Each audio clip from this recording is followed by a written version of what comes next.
ദേവന്മാരുടെ ദേവനായ ശിവഭഗവാൻ സകല ഗ്രഹങ്ങളുടെയും ജഗത്തിൻ്റെയും നാഥനാണ്. ശിവഭഗവാനെ ആരാധിച്ചാൽ തീരാത്ത ദുരിതങ്ങളില്ല. ഏത് ദുർഘടമായ ദശാസന്ധിയെയും മറികടക്കാൻ ശിവഭഗവാനെ ധ്യാനിച്ചാൽ മാത്രം മതിയാകും. മനഃശുദ്ധിയോടെ ഓം നമഃ ശിവായ എന്ന മൂലമന്ത്രം ഉരുവിടുമ്പോൾ നാം നിന്നോടൊപ്പമുണ്ട് എന്ന് മനസ്സിനെയും ശരീരത്തെയും ബോധ്യപ്പെടുത്തുകയും ഭഗവാന്റെ ദിവ്യമായ ആ ചൈതന്യത്തിൻ്റെ ആ ശക്തി അനുഭവിച്ചറിയുകയുമാണ് ചെയ്യുന്നത്. ശിവഭഗവാന് ഏറ്റവും പ്രിയപ്പെട്ടതാണ് ധാര.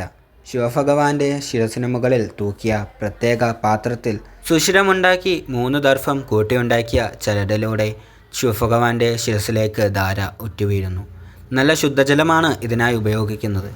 ശിവക്ഷേത്രത്തിൽ പിൻവിളക്ക് കത്തിക്കുന്നത് അത്യുത്തമമാണ്. പിൻവിളക്ക് പാർവതി ദേവിയായിട്ടാണ് കണക്കാക്കുന്നത്. 21 ദിവസം തുടർച്ചയായി പിൻവിളക്ക് തെളിയിച്ചാൽ പ്രണയസാഫല്യവും ദാമ്പത്യ സൗഖ്യവും കുടുംബ ഐശ്വര്യവും എന്നിവ ഉണ്ടാവുമെന്നാണ് വിശ്വാസം. ഭഗവാന് ധാര നടത്തുന്നത് സകല രോഗങ്ങളുടെയും പരിഹാരങ്ങൾക്ക് ഉത്തമമാണെന്നാണ് വിശ്വാസം. ശിവഭഗവാനെ സന്തോഷിപ്പിക്കാൻ ധാര കഴിക്കുന്നത് ഉത്തമമാണ്. പിറന്നാൾ ദിനത്തിൽ കഴിക്കാൻ കഴിയുന്ന ഏറ്റവും ശ്രേഷ്ഠമായ വഴിപാടുകൾ ഒന്നാണ് ശിവഭഗവാന് ധാര. ധാര കഴിക്കുന്നതിനോടൊപ്പം മൃത്യുഞ്ജയ ഹോമവും പായസവും കഴിക്കണം. ശിവഭഗവാന്റെ ശിരസിലേക്ക് ആണ് ഗംഗ ആദ്യം ഒഴുകി വീണത്. അതുകൊണ്ട് ധാര ജലം ഗംഗാതീരമായിട്ടാണ് കണക്കാക്കുന്നത്.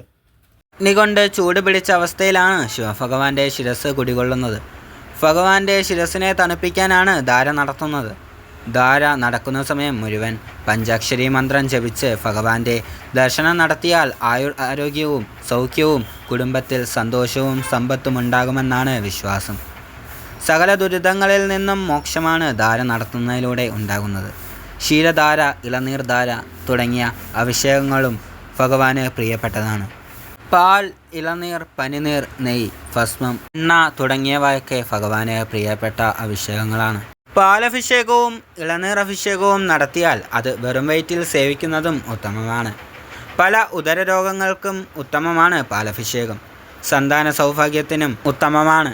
ഇളനീർ അഭിഷേകം മനോസുഖത്തിനും, നെയ്യഭിഷേകം ഉദര രോഗശമനത്തിനും, ബുദ്ധിശക്തി വർദ്ധിക്കാനും, ബുദ്ധിഭ്രമം ഇല്ലാതിരിക്കാനും, അപസ്മാരം ഇല്ലാതാക്കുന്നതിനും ഉത്തമമാണ്. പനിനീർ അഭിഷേകം മനോസൗഖ്യത്തിനും, ഭസ്മാഭിഷേകം ശരീരസുഖത്തിനും, എണ്ണയഭിഷേകം പാപനാശത്തിനും ഉത്തമമാണ്. ശനിദശ, കണ്ടകശനി, ഏഴരശനി തുടങ്ങിയ ദശാസന്ധിയിൽ ശനിയാഴ്ചകളിൽ ശിവക്ഷേത്രത്തിൽ ദർശനം നടത്തുന്നതും ഉത്തമമാണ്.